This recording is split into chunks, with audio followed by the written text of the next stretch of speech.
All right, good afternoon, everybody. This is the Fantasy Sports Boss, and the NFL trade deadline is in the books. And needless to say, this one set records. I believe there were 10 trades in total that were made today, which is the most ever made on deadline day. And there are certainly some fantasy football ramifications that go with a lot of these deals, which I'm going to get into. Also today, I'm going to go over the waiver wire targets that you should be taking a look at as waiver wires go through tonight for fantasy football week 9. But certainly today it was all about the NFL trade deadline. There were certainly some surprises, primarily Kareem Hunt and Brandon Cooks, both not traded. So that even might be the biggest story of the day, that both of those guys who were obvious trade candidates for a number of reasons wound up staying put. Now, Brandon Cooks was excused from practice today for personal reasons, according to Lovie Smith.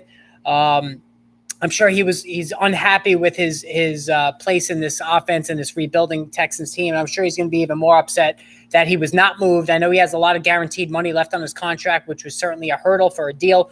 But the Kareem Hunt situation, I don't understand at all. You have a ready-made third stringer in D'Ernest Johnson who could do pretty much whatever Hunt does in terms of running the ball and catching it. Hunt is going to be a free agent at the end of the season. You know, the Browns are not exactly a Super Bowl contender, so I have no idea why they didn't pull the trigger on Hunt. There were certainly a lot of suitors out there. We saw Nyheim Hines get traded, so there was a market for running backs, and certainly there was a market for receivers as Chase Claypool got traded. One of the most intriguing moves of the day was T.J. Hockenson going from the Detroit Lions to the Minnesota Vikings, an inter-division deal, and nothing from the Green Bay Packers. So the Lions make a move. The Bears make a move to bring in Chase Claypool. The Vikings bringing in T.J. Hockenson, and the Packers do nothing. I mean, you have Brandon Cooks sitting right out there to help this offense that just can't get out of their own way, and the Packers do nothing. I mean, it was just absolutely pathetic. The Giants, too. Listen, I know the Giant hierarchy, Brian Daboll, Joe Schoen, maybe thought that, this team, 6-2 record certainly is impressive, but maybe not as good as the record indicates, and they didn't want to give up any draft capital to acquire a Brandon Cooks. But, and a second-round pick that it took to get Chase Claypool, maybe it was just a bit expensive, but certainly was a surprise that the Giants didn't make a move either. So, and then you have the Calvin Ridley situation. The Jaguars acquiring Calvin Ridley, and I think if you look at this Jaguars offense next season, you have Trevor Lawrence at quarterback, Christian Kirk and Calvin Ridley at wide receiver. You have Evan Engram at tight end. You have Travis Etienne at running back. On paper, this is an absolutely explosive unit. Now, it's all about Lawrence. Can Lawrence take that next step? Certainly, I've been very disappointed in him this season. Has not lived up to the billing of being the number 1 overall draft pick and all those glowing recommendations and comps coming out of college that he was going to be the next Andrew Luck. That has not materialized, and certainly there's a lot of question marks as to how good he could be, but certainly the Jaguars have surrounded him with prime talent.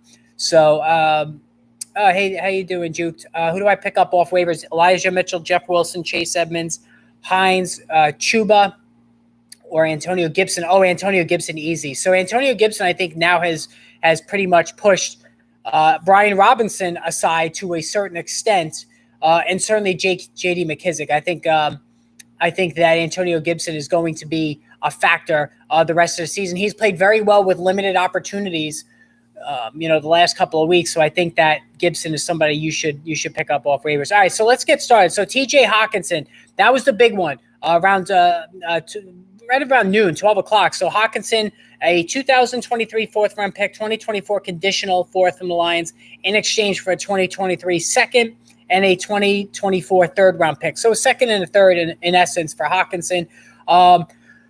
Looking at Hockenson and his situation, it's almost a lateral move in my estimation in terms of his fantasy football value. So he goes from being arguably the second or third target behind Amon-Ra St. Brown and maybe, Robinson there, to a Minnesota Vikings team there. He's clearly behind. I meant Reynolds, excuse me, not Robinson. He goes to a Minnesota Vikings team where he's clearly behind Justin Jefferson. He's clearly behind Adam Thielen. So Hockenson is a third wheel on this Minnesota offense. However, he will have an opportunity to probably score more touchdowns. Cousins just like Matt Ryan used to do with Julio Jones, Cousins doesn't exactly look at Justin Jefferson in the red zone. He's more looking towards Adam Thielen, and now he's got TJ Hawkinson. So Hawkinson, I think, could score more touchdowns, which in turn would give him more fantasy football points. But I don't think this drastically improves his outlook. Should I pick up Hines? Yeah, you could. I wouldn't trade for him. If you could pick him up off waivers, if he's on somebody's team, Puzzle, I would not trade for him. No, I don't think it's going to greatly enhance Nyheim Hines' outlook, and I'm going to talk about him shortly. I think with Hawkinson, the bigger story is on the Lions. So Amon-Ra St. Brown is going to be even getting more targets now. You know, you saw how he went absolutely bonkers the second half of last season when Hawkinson was injured, and I think that's what's going to happen this time around as well. So I have Singletary, Aaron Jones, and DH and Jamal and Drake. Now, I think you're okay. I don't think you really have to worry about Nyheim Hines. So I think Amon-Ra St. Brown benefits the most from this trade. He gets Hawkinson out of the way, more targets for St. Brown. Josh Reynolds probably will get a couple more targets. You really don't want to use him unless you're in a 5 wide receiver league. And Jared Goff, if you're using him in Superflex, I hope you're not. This is a knock on Jared Goff. Now, Kirk Cousins, it's a boost. Listen, Cousins is severely underrated in fantasy football. He's always a near top 10 guy, top 12 guy every season. You know, we all know about his reputation not playing well in big games, but he's got a lot of weapons now. And, you know, he's pretty consistent for 2 passing touchdowns a game. I think that he can boost himself to maybe 3 with Hawkinson. They're going to be tough to stop. And even Justin Jefferson, there's going to be less coverage thrown his way because now they have to account for not only Adam Thielen, but TJ Hawkinson as well. Would you trade Tony Pollard and 2025 second for Aaron Jones in Dynasty Superflex? A second, that's a lot. I don't think so because I think Ezekiel Elliott's gone next year. They can get out from that contract at the end of the season. I think Tony Pollard's going to go absolutely ballistic next season. Thank you, boss, for your insights. Is it time to drop Wan'Dale, Gordon, and or Dylan? Continue. Don't drop Wan'Dale. As a matter of fact, I tell people to buy low. I'm still a Wan'Dale believer. They didn't bring any help. They didn't bring in any Chase Claypools or any of these other guys. So it's going to be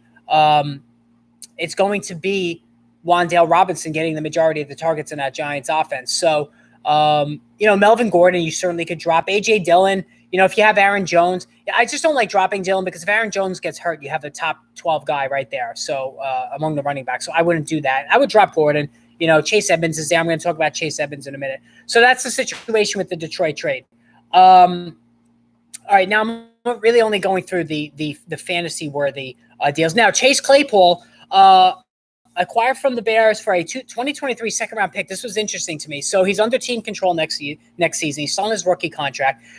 Justin Fields is taking off right before our eyes. All right. I told everybody, remember the video I put out in the summer? I said, keep Justin Fields in mind, especially in Superflex League, as a backup quarterback. Trey Lance, way too expensive. Jalen Hurts was going way too expensive, obviously, and rightly so. But Justin Fields, who has that run-pass dynamic, was almost a freebie in the later stages of drafts this past summer. And now this coaching staff has really started to cement this offense around his skill. He's running a ton. He's throwing the ball better than ever. And honestly, if you look at that draft class now with Trevor Lawrence struggling, you could make the case that Justin Fields would be drafted first on a redraft in that 2021 draft. You could make that case now. And now he gets Chase Claypool to work in the slot. He's got Darnell Mooney. He's got Cole Kmet, who's very capable. So this Bears offense, and you have the double-headed monster there with David Montgomery and Khalil Herbert. All of a sudden, Justin Fields has weapons, and he has Claypool under contract next season. They got to work on the offensive line, but I think this trade, Claypool, it doesn't really move the needle much for Claypool, but it certainly does that for Fields. Fields is a quarterback one the rest of the way. He's a top 12 guy the rest of the way, even in single quarterback formats. I think Justin Fields is on a strong upward trajectory the rest of the season. Thank you. Okay, I read that already. So, by the way, guys, if you're new to the channel, hit that subscribe, hit that notification button. All right, so the Brandon Cooks situation. He was excused for personal reasons today, as I noted at the beginning of the show. Did not get traded. I'm very curious to see what happens now with Brandon Cooks. He's not going to get released. There's too much money that they're going to have to eat. I think this is a terrible job by the Texans. There was a lot of guaranteed money, but if a player is clearly unhappy, which he is, he's hardly involved in the offense. It's painful to watch. they should have come up with something to get him out of there. And so if you're a Brandon Cooks owner, and I did a preemptive strike in one of my leagues, I traded for him. I bought him very low. It was all it cost me was Taysom Hill for a tight end needy team. And I figured it was worth the gamble, hoping he would get traded. He didn't get traded. I don't know if I'm going to play him now. They played Thursday against the Eagles. Yeah, I'm not liking that matchup. So, and certainly he's going to probably have Darius Slay on him. So I'm benching Cooks in all leagues this week, and I'm going to actually try to pick up Josh Palmer, who was dropped in that league. But just an unbelievable dereliction of duty by the Houston front office not to accommodate him. Good for the team in real life, but I just don't trust the Bears offense at all. Yeah, you know what though? I do think that Justin Fields is ready to take that next step. I really do.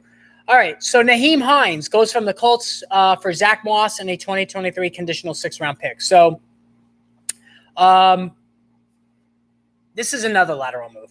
Nyheim Hines certainly going to a better offense. Devin Singletary is there to handle the bulk of the carries. Nyheim Hines is not a runner. He has not produced as a runner. The average per carry is not impressive. He certainly goes to a more explosive offense. He's got a better quarterback. This will give him more opportunities to put up points, catching more balls. It's a passing offense. He will catch more passes, not run it as much. Maybe has an opportunity now for, a better shot at scoring a touchdown. But I don't think that Nyheim Hines, I'm not compelled to run out and to make a claim on Nyheim Hines off waivers. I just don't see it. He's still a running back 4, in my opinion, in PPR leagues, even less than that in standard leagues. And Zach Moss is going the other way. I was ready to jump on Gabe Jackson as a Hines replacement, but then they bring in Zach Moss. So Jonathan Taylor's still there. He's banged up with the ankle. The offensive line has been atrocious. Nothing has gone right for the Colts offensively. So I'm gonna not bother with Jackson now. I'm not picking up Nyheim Hines or Zach Moss. I'm just gonna let that one ride. Colts backfield going forward. Thoughts? Yeah, I just talked about Caleb. I think Jonathan Taylor's going to try to play through this injury. If he goes out, I would be more interested in Gabe Jackson. Gabe Jackson is going to take over that Nyheim Hines role, so he's going to get more pass targets going forward, which is, in PPR leagues, if you're in a pinch and there's 6 teams on buys this week, I guess you could do worse for a flex, but I'm not loving this Colts backfield, Jonathan Taylor included. Is TJ Hawk startable the week on the Vikings? Yeah, Andrews is banged up, but the risk you run there with Andrews is that it's a Monday game. I think Hawkinson's got plenty of time. Listen, practice hasn't even started. Tomorrow's the first day of practice, so I think that Hawkinson is going to be usable this week for sure. All right, Chris Bork, my running back this week because of injuries and bye weeks are Brian Robinson and Ronnie Rivers. Yikes. I clearly need help. Who could I get with McLaurin or Lockett? I think you could probably McLaurin and Lockett. I don't know if it's going to get you a ton, especially at this juncture of the season. I'm trying to think off the top of my head who would be somebody. I mean, I don't think maybe Kenneth Walker. That might be pushing it. Raheem Mostert, you probably can get. I'm sure you can get Raheem Mostert for that. For those guys, I'm not sure you really want to do that. You're not getting Nick Chubb. You're not getting Derrick Henry. I'm just going through all the. You could get Miles Sanders. I think Sanders is somebody that would work in that situation for a trade. Maybe Leonard Fournette. Maybe the Leonard Fournette owner is a little nervous, but I don't think you're going to be able to get a lot for him. Hines or Jamal Williams? Jamal Williams, easy. This Detroit coaching staff loves Jamal Williams. He's very gritty. He is a team leader. He's the goal line back. They're really babying DeAndre Swift, and I'm going to have a crisis point video on DeAndre Swift, so I'm not going to waste time doing that here. I'm going to release that video tomorrow morning, so look for that. Jamal Williams is leading the NFL in rushing TDs. Yes, that right. I didn't even see that comment before I started going in on Jamal Williams.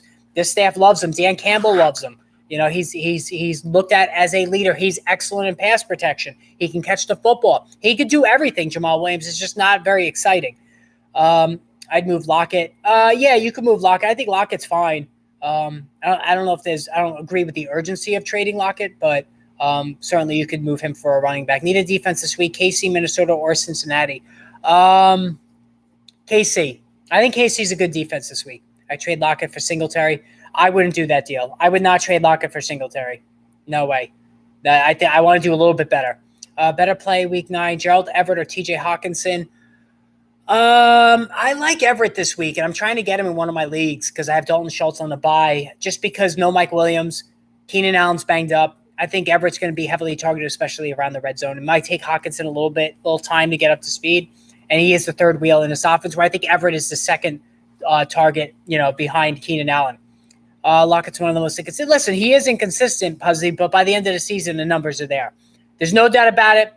Tyler Lockett can definitely make you crazy with the inconsistencies and the swings in performance, but he's always there at the end. Lockett's been good. Yeah, Lockett has been good. I have no issue with Lockett this season. All right, so Calvin Ridley, how about this one? 2 future conditional draft selections. One of them can be as high as a second-round pick, depending on – it's a very convoluted trade, depending on if he's re-signed.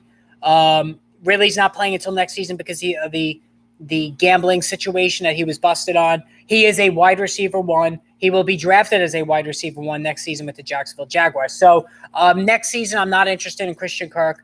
I'm certainly not interested in Marvin Jones. I don't even think Marvin Jones will be there. But Christian Kirk right now is like a wide receiver 3. With Calvin Ridley there, he's going to drop to like to be a bench option. Ridley, listen, he scores a lot of touchdowns.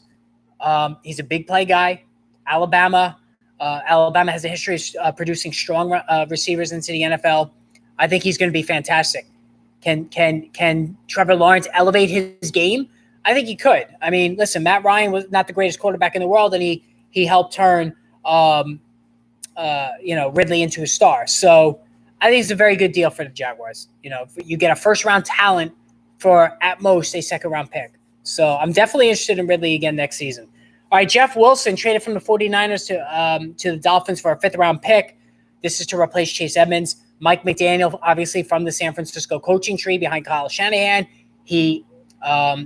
We all overlooked that aspect of things this summer when we were all championing Chase Edmonds, and it was Raheem Mostert who ended up with the job. And now we have Jeff Wilson as the backup, and Wilson has done a really good job this season in place of Eli Mitchell on the 49ers. So I think that it was a very good trade. Wilson has ability. He's not catching a lot of passes, but he can move the chains as a runner. He can score from in close. So it's definitely good insurance. And if you're a Raheem Mostert owner, you want to pick up Jeff Wilson if somebody in your league dropped him.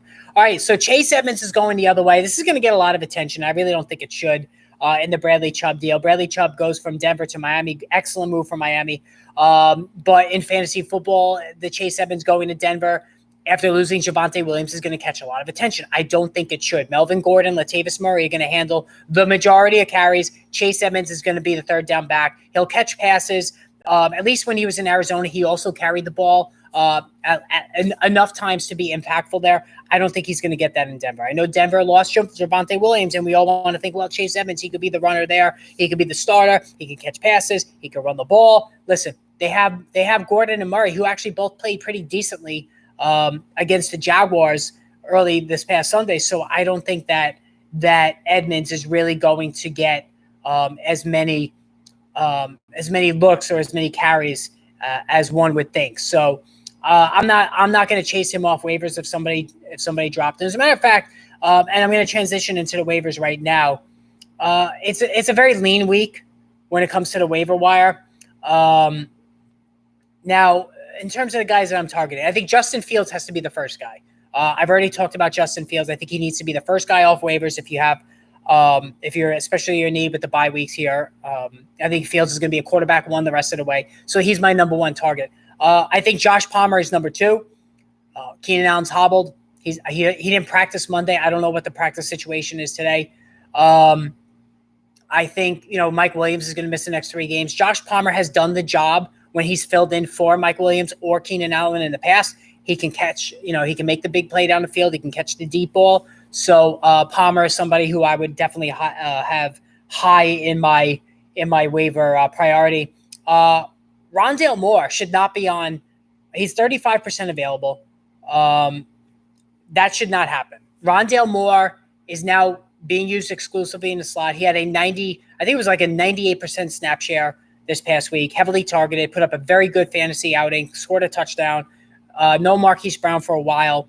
I know DeAndre Hopkins is getting a lot of attention, but Rondale Moore is also stepping up as well. So he's number 3 on my list. Romeo Doubs, if he's available, I think he's at 40, just about 50% ownership. he did have the big game, but Alan Lazard was not there.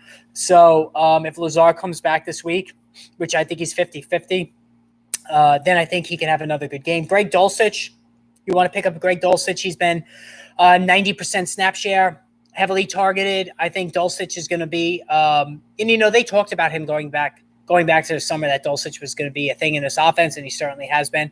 Kenyon Drake, we're back to Kenyon Drake again. Gus Edwards is hobbled, no given for Monday night. So if you're a Gus Edwards owner, you got to pick up Kenyon Drake as insurance. Terrace Marshall from the Carolina Panthers is now the clear number 2 next to DJ Moore. Robbie Anderson's gone. Christian McCaffrey's gone. There are targets available, and Terrace Marshall was a high draft pick a couple of years ago. I think he could be that guy. Tyler Algier, the rookie from BYU, had a decent outing. It was touchdown dependent though this past week. And that's, the Kansas City Chiefs defense. That was the other one, the Kansas City Chiefs defense. So those are all the players that I would target off the waiver wire this week. And certainly, it's already Tuesday. I mean, listen, the weeks go by so fast in fantasy football. It really does. Like, I can't even believe it's week 9. One of my leagues, I went 1-1 in my 2 leagues this week. I'm 6-2 in one league, 4-4 in another. So it's been a little bit of a struggle in one league. Better in another league. I certainly was disappointed last night though with T. Higgins. I thought T. Higgins would have a much better game, and really the Cincinnati Bengals offense as a whole wasn't good.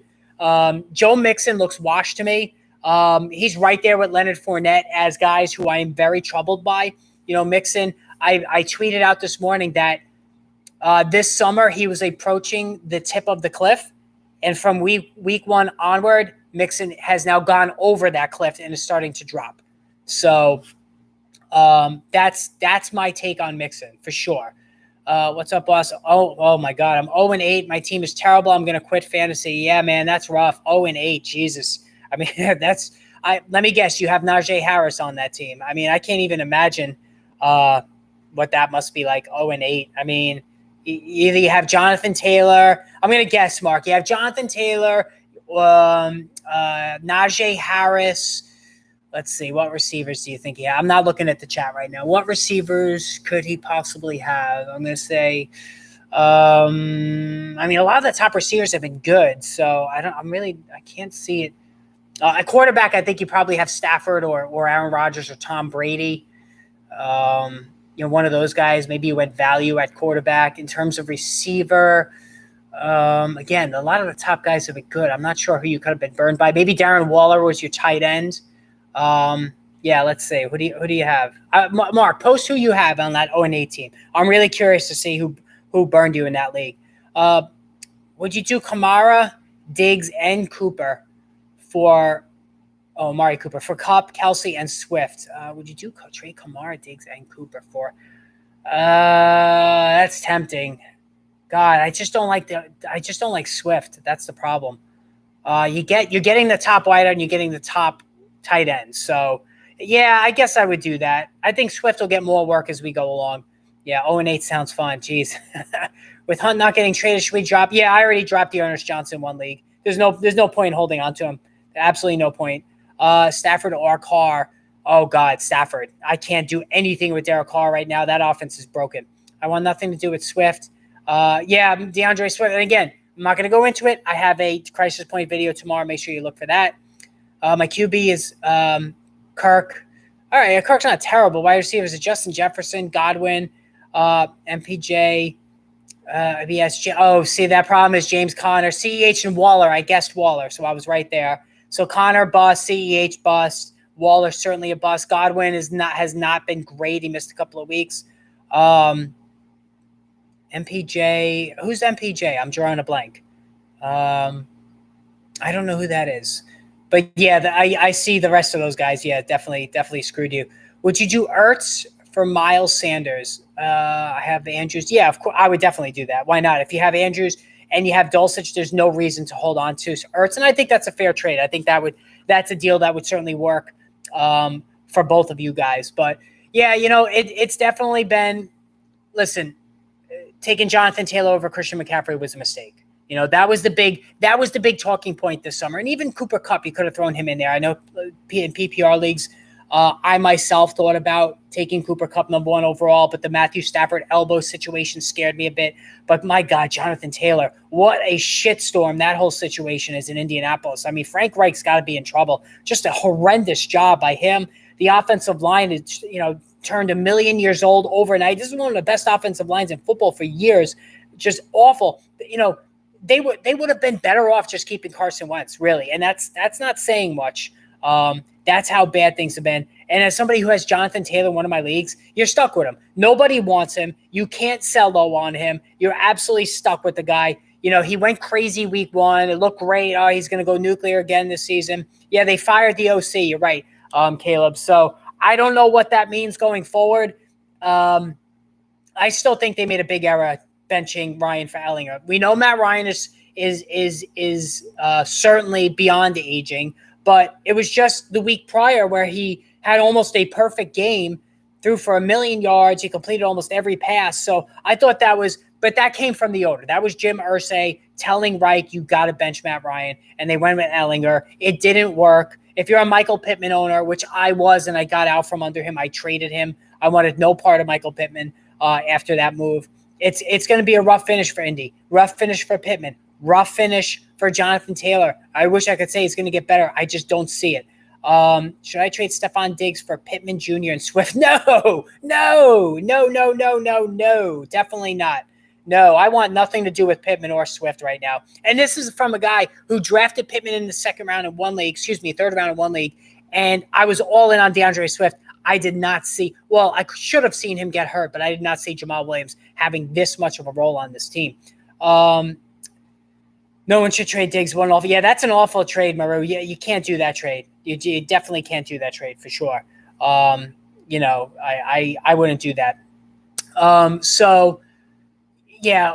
Jonathan Taylor, I don't know where it's going to go from here. And the running backs have been ugly. Najee Harris, it's been ugly. Joe Mixon's been ugly. The workload is saving Joe Mixon, and he caught a lot of passes yesterday. But, I posted this morning about Nick Chubb. Nick Chubb has been the best first-round draft pick at running back outside of Saquon Barkley and CMC. And I always want to call him Brandon Jacobs because I'm a Giant fan. Josh Jacobs was just as good of a running back value as you can get last week, notwithstanding. And, I did that Davante Adams crisis point video the other day. This Raiders offense is in shambles, but I think that Davante Adams is going to be fine. The offensive line for the Raiders is a mess. So the deep passing game with Davante Adams may not be there the rest of the season, but I think he's going to catch enough short to intermediate throws. I'm much more concerned about Darren Waller. And if his name wasn't Darren Waller, I actually think he would be a drop candidate. That's how bad it's gotten with Darren Waller. He just can't stay healthy, constantly hurt. The offense is bad. The offensive line is a joke. So there are a lot of issues going on with this Raiders team. And, it already clearly looks like they made the wrong decision in bringing in Josh McDaniels.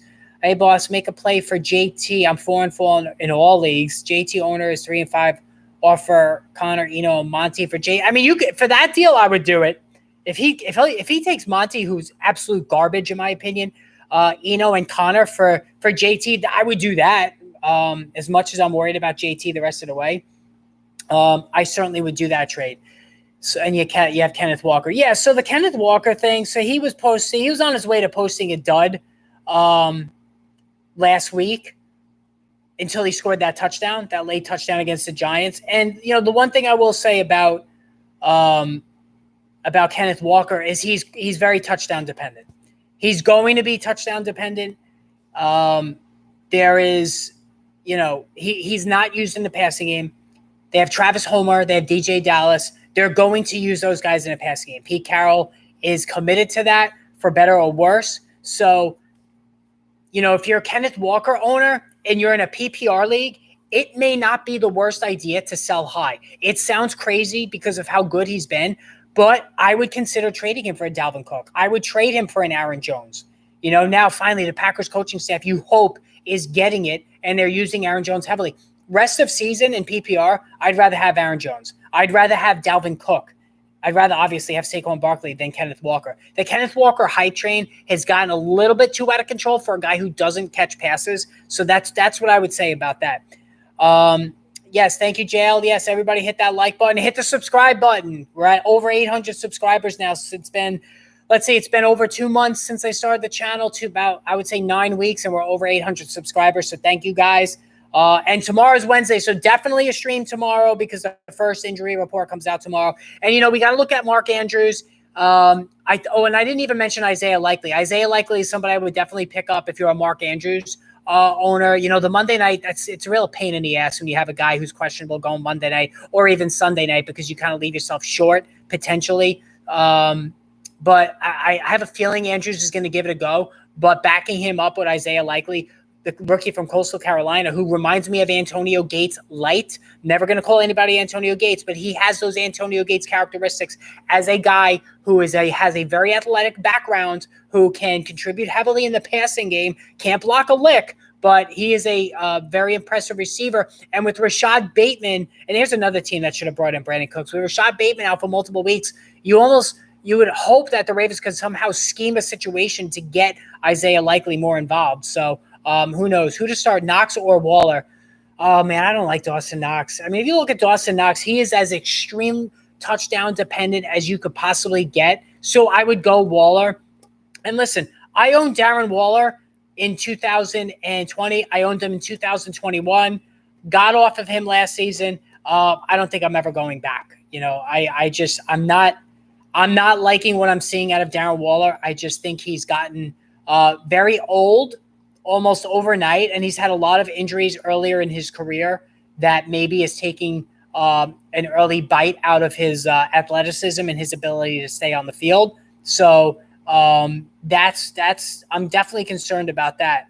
All right, so Thursday night, we have the Eagles on the road against the Texans. I mean, this is going to be just an absolutely brutal game. You have the 7-0 Eagles at the 5-1 Texans. Again, if you own Brandon Cooks, you can't play him. He's pissed off. He's in a shitty mental space. He's going to have Darius Slay. And that's another thing, guys. Every week you have to take a look who Darius Slay is covering. You have to look at who Patrick Surtain of Denver is covering, who Sauce Gardner is covering. These are all things that you have to look at now when it comes, the Broncos are off this week, but Sauce Gardner gets Stephon Diggs this week. This may not be a typical Stephon Diggs week. So these are the things you have to look at. These guys are such top-notch shutdown corners. That's another aspect of the fantasy game that a lot of pundits overlook. You have to see, who these guys are going to be defending and know going in that, like with Stephon Diggs against Sauce Gardner, the numbers might be declining a little bit this week. And that's why I do that handcuff running back strategy, because it has worked like gangbusters this season. I hope you guys have been following those videos every week, and I'm going to be doing another one this week. So make sure you look for that one. Angry Cook will maybe want to showcase himself. Slim, he's going against Darius Slay. I mean, will showcase himself for what? For an offseason trade? I don't think anything is going to come of this. I really don't. I can't see Brandon Cooks getting moved. He's not going to get released. There's way too much guaranteed money tied up in him, so it's just a bad situation. Hey, boss, what source do you use to check cornerback wide receiver matchups? I source myself. I just look at the matchups. Sauce Gardner is going to defend Stephon Diggs. You're going to have the top corner on the top receiver. So I do all my own work. And guys, I'm already starting to put together my prospect draft guide that's coming out in February. I'm going to be selling it here on the channel. You can buy it from me directly, or you could buy it on Amazon. It's in book form. It's about 100 something pages. My fantasy football draft guide that comes out in May. I'll also be selling that here as well. That's also in book form. So make sure you look for that as we get closer, and I'll advertise it as we get there. Devontae Smith on Thursday, or DJ Moore Sunday. Yeah, I think the Eagles are going to go out to jump out really quickly in this game, so I don't think they're going to be throwing it as much as they typically would. Listen, DJ Moore, PJ Walker, it's working. I would say DJ Moore, because he is the top target in that offense, where Devontae Smith is not. It was an off game for Devontae Smith, but I still think, other than Dallas Goedert and A.J. Brown, it's a very strict target tree. So I think Devontae Smith will get his, and I think he'll be just fine. Add Drake off waivers. Yeah, Boba Fett, you can definitely – Boba Fett, sorry, the Star Wars guy. You could definitely add Kenyon Drake off waivers with Gus Edwards' situation. I think that's not a bad idea. Taylor, New Orleans is shutdown corner. Yes, he is a shutdown corner. Rookie shutdown Adams, he's my favorite. Yeah, listen, absolutely. Taylor's been very good. There's no doubt about that. Marshawn Lattimore kind of gets the attention there, but Davante Adams certainly was shut down. Absolutely, and that was an ugly situation for Davante Adams all the way around. New Orleans is playing Baltimore, so I guess Devin Duvernay. I mean, unless they put him on Mark Andrews, that's the only thing I could see there. Add Goff or Fields. Oh my God, that's not even a question. Come on, Baba Fat. Fields, of course. Jared Goff shouldn't be on anybody's team. I can't stand Jared Goff. I mean, he's just garbage. The only thing that he's good, he looks like that actor. I forget his name off the top of my head. I think he was in the Remember the Titans with Denzel Washington. Jared Goff stinks. He's just not good. He's not. I know they had that hot start to the season, but Justin Fields, on the other hand, can run the football. He's playing confident. You could just see right now with Justin Fields that he is playing with a lot of confidence, and this offense is doing good things. Since they've started giving Khalil Herbert more of the carries, and honestly, he should be starting. It's like the Ezekiel Elliott situation in Dallas. It just doesn't make sense to me how everybody sitting on their couch, me included at this very moment, knows that Khalil Herbert, and we're not, NFL executives or NFL scouts or NFL coaches. We all know that Khalil Herbert is a supremely talented player over David Montgomery, but yet David Montgomery gets started. Same thing with Ezekiel Elliott and Tony Pollard. I know the contract is a situation. Maybe that's why they're playing him.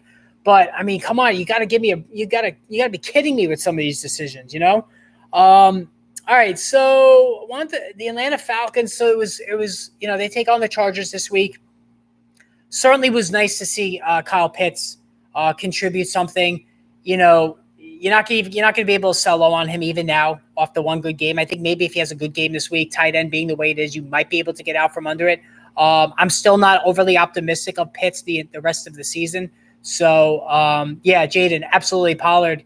He's such the better player. It's not even funny. I mean, that cut that he made on that the touchdown going into the end zone there on the right hand side, that was just amazing.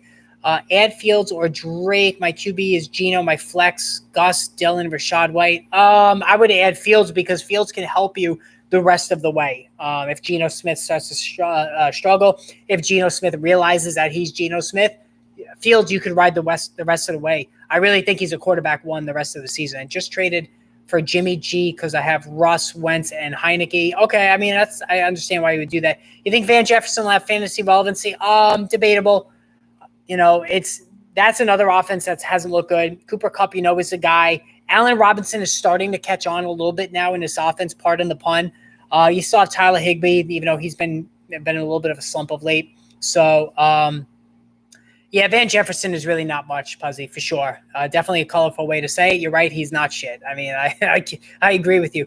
Justin Fields flying high after a big game against the mighty Cowboys defense. Yeah, listen, I started the Cowboys defense in one of my leagues, and I certainly paid the price, and I didn't see that one coming. I do love Justin Fields. I've said it from the beginning of the season. Thought it was going to be a little bit of a learning curve, but he's getting it. You could see the light bulb going on for him. Trevor Lawrence, not so much, and yet Lawrence was the first overall pick in that draft class. Terrace Marshall. Terrace Marshall is the number 2 guy in that offense now, so I think he's definitely worth it. He had a 90+% snap share, so I think that he's definitely worth picking up. You like Kyren Williams rest of season? Yes, I do. I've spoken about Kyren Williams many times over the last couple of weeks. The Rams have no running backs. It's amazing. They have so many guys, but they all suck. Cam Akers, this Ronnie Rivers kid, Malcolm Brown they bring back. I mean, they're turning to Malcolm Brown. Darrell Henderson just can't cut it. Darrell Henderson is a committee back. He's best left as a receiving back, and this is an offense that doesn't even throw to their running back. So the Rams running back situation is just an absolute joke. Malcolm Brown is just absolutely horrendous. I don't even understand why they would even bother giving that guy carries. Would you trade Cordell Patterson for Romeo Doubs? I guess so. I mean, now that they didn't bring in Brandon Cooks, I might as well. Should I trade Brandon Cooks for Waller? If you need a tight end, I guess. I think Brandon Cooks is really not going to be very useful the rest of the season. I hate to say it. I bought low on him, hoping he was going to get traded. It didn't happen. He just said, well, it was done. I didn't say, well, it was done. I'm not interested in him the rest of the season. But for Brandon Cooks, I mean, if you really need a tight end, I don't think Cooks is going to do. I would say Waller has a chance to put up more fantasy points the rest of the season than Brandon Cooks. Yeah, he does look old for sure, but I think at least it's a more viable situation than what Brandon Cooks is in right now. I offered Brian Robinson for Algier. I have CPAT. I guess you could do that. I don't really love either guy. I think Robinson, Algier, their yards per carry leaves a lot to be desired. I'm not really interested in either one of them. So, we'll see. I'm not a fan of either one of them. They're both plodding backs to me. At least Robinson, though, has shown I shouldn't say that. I was going to say at least he shows the ability to catch the ball. Algier has actually done that too, so I don't want to knock him too much. Just looking through the schedule. So Green Bay's playing Detroit. More catches for Amon-Ra St. Brown. That T.J. Hawkinson is now out of the way. Romeo Doubs, is he going to be a guy that's going to be more consistent the rest of the season out of necessity? Probably. They really need Allen Lazard to get back. I'm curious tomorrow to see what Allen Lazard's practice situation is. I'm hoping he comes back because I own him in both of my leagues. Indianapolis and New England, man, how good is Ramondre Stevenson been? When you talk about league winners, that's what Ramondre Stevenson is. He is an absolute league winner. He's been right at 17 to 22 fantasy points every game for like the last month, and I think that's just going to continue. Bill Belichick loves him. He's feeding him heavily. He's going to be a very, very impactful guy the rest of the season. The Jets and Bills, Zach Wilson's just garbage. I mean, he really is. When I did my draft guide when Wilson came out a couple of years ago, I was very, very negative on Wilson. I actually took a lot of heat for that. He only had 1 year of starting experience in college, which is already a negative. You look at guys like Mark Sanchez, you look at Sam Darnold. I don't mean to pick on the Jets, but guys who play only 1 year in college typically don't do well in the NFL. The quality of competition at BYU was not great. You also want to talk about maturity. You can make all the jokes about him, banging his mom's friend and all that other stuff. There's a maturity issue there. He had very quip one-word answers after the 3-interception game against New England. That doesn't really show accountability or leadership to me. He was very dismissive when meeting with the media, so that's not a good sign, in my opinion, about maturity and acting like the leader of the team. I just don't think Zach Wilson is the answer. I'm pretty loaded at running back. Should I drop Brian Robinson, wide receiver, help my receivers, or Gabe Davis, Mike Williams, Christian Kirk, and Tyler Boyd? That's not horrible. It's very touchdown dependent, though. So, yeah, I guess you could. Maybe see if you can get something from Brian Robinson first. I don't know. Geno Smith is better than Zach Wilson. Yes, he is. Geno Smith right now, rest of season, I would take over Matthew Stafford. I'd take over Tom Brady. Hell, I might even take him over Aaron Rodgers. Flacco looks better than Wilson. Yeah, he does. And you know what? The Jets elevated Mike White ahead of Flacco in the number 2 spot, which is very interesting if you think about it, but not surprising because Mike White went ballistic against the Bengals in that one game last season. He became like a cult hero, and the fans still love him. They want to get another look at him. And I think, Robert Saleh said as much, that we want to get a look at him, see what we have. So it's not out of the question that if Wilson continues to struggle, that Mike White could go in there. Has Wan'Dale Robinson been overhyped? No, I don't think so. Listen, it was one bad game, guys. I mean, he had 11 points in the first half 2 weeks ago. Seattle's a very tough place to play. He's a rookie. Giants have a lot of injuries on the offensive line, so I'm not giving up on him yet. He is not a drop in my opinion. Minnesota, Chicago. Antonio Gibson has got to roll back now on this team. It's coming at the expense of Brian Robinson, and Gibson has done some nice jobs. He's finding the end zone, which is good. Who's your favorite wide receiver add for this week? Full point PPR. I'd say Dobbs if he's available. Oh, no, Rondale Moore.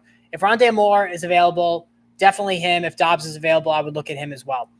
All right, Las Vegas, Jacksonville. Oh, my God, 2 teams that just can't get out of their own way in terms of offensive play. Just really bad. But at least Travis Etienne, another league winner, showcasing that explosive ability that we all knew was in there. Jack stole Ridley, great money move by Jags. Yeah, they got a first-round talent for what at most will be a second-round pick. Tampa Bay, Los Angeles Rams, again, 2 more struggling quarterbacks, 2 more struggling offenses. Let's see what happens there. Tennessee, Kansas City, and Baltimore, New Orleans. Listen, Derrick Henry is not done. He's 28. That's an advancing age. He didn't have crazy workloads his first year plus in the league, so maybe that's helping extend his career a little bit. He looks as good as ever. He really does. So I know I knocked him in the preseason. And, truth be told, just like Nick Chubb, I don't ever actively seek to draft those guys. As a matter of fact, I don't think I've ever owned either one of them because I play in PPR leagues. And I try to get the Aaron Jones, the Leonard Fournettes over those Henrys and Chubb, as great as of runners as those guys are, just so I can, get a more well-rounded back in a PPR league. But certainly in a standard league, those are the top two guys, in my opinion. So, hey, Lex, how you doing, buddy? So, it's an interesting slate of games this week. Again, if you're fighting for fantasy, like me and one of my leagues, I'm 4-4, and I'm in 8th place out of 12 teams. It's a very competitive league. I don't have as many points, cumulative points, which is the tiebreaker in this particular league. So I need to start to get on my horse there. I had a very big week this past week that allowed me to win in that league, but I lost my other league that I was 6-1. Now I'm 6-2 because I was let down by T. Higgins on Monday night when I had a chance to win. It's madness, this game. It really can be crazy. Got over Jamal Williams and Claypool for Scary Terry. That's a lot for McLaurin. I know McLaurin is really starting to find his stride with Heineke, and the two of them had nice chemistry last season. I like Jamal Williams. It depends what your running back situation is. I certainly Terry is better than Claypool. So if you have good coverage, Chris, I would do that trade in terms of good coverage at running back. Dobbs or Palmer, better waiver add Dobbs, because I think Dobbs can be the guy the rest of the season. Whereas if when Mike Williams comes back, I think Palmer becomes a wide receiver 3. Henry's so good. Baby Henry, Donta Foreman, good as well. Yeah, Baby Henry is right. Foreman did this with the Titans when Henry was injured last season. He looked very good, 3 touchdowns. He balled out. There's no other way to look at it. I told you guys that was the guy I wanted, not Chuba Hubbard, if you had to only add one of them. What's up? Should I trade Ramondre for JT? No. And yes. So this is where I am now with Ramondre. I love Ramondre so much. I would not trade him for Jonathan Taylor rest of season. Nope. Absolutely not. He's catching 1 million passes. He's a strong, powerful runner. He's going to get a decent amount of goal line work. I think Ramondre Stevenson is a top, 7 running back in PPR leagues the rest of the season. Is Donta Foreman going to hold off Chuba going forward? He should. He's going to get the goal line work. I think Chuba's going to get the pass receiving work because Foreman really didn't contribute. I don't even think he caught a pass in this game, despite all those fantasy points. So Hubbard is going to play on third downs. Trade Cooper for St. Brown. Yes, I love Amon-Ra St. Brown rest of season more than Cooper because Cooper is very annoying. He does really well at home and in domes, not as much on the road.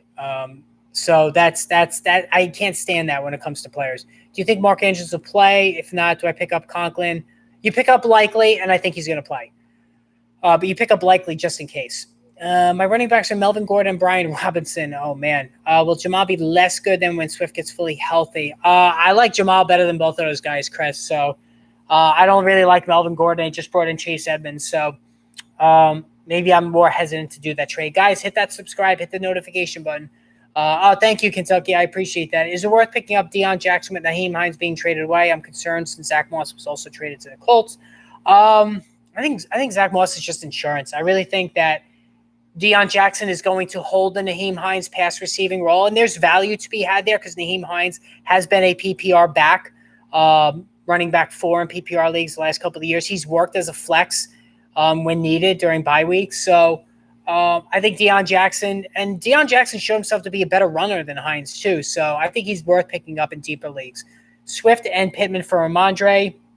Oh man, I love Ramondre. The DeAndre Swift thing is bad. And again, I got a video coming out on that tomorrow.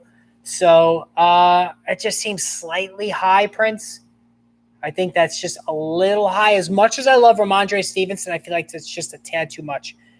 Drop Gus, Eno, Dobbs, or Hubbard. Definitely not Dobbs. And 10-team PR league to pick up Likely if Andrews is out. I would drop Hubbard. Because I think Gus can be the guy, the leading running back for the Ravens. Eno is prime insurance for James Conner, who's always hurt. Dobbs is potentially the top receiver for Green Bay the rest of the season. So I would pick up Likely because Mark Andrews is no given to play this week. So I would definitely I think, and listen, Likely proved he could do the job when Andrews was out. He played very well against Tampa Bay. So I think that would be a smart move on your part.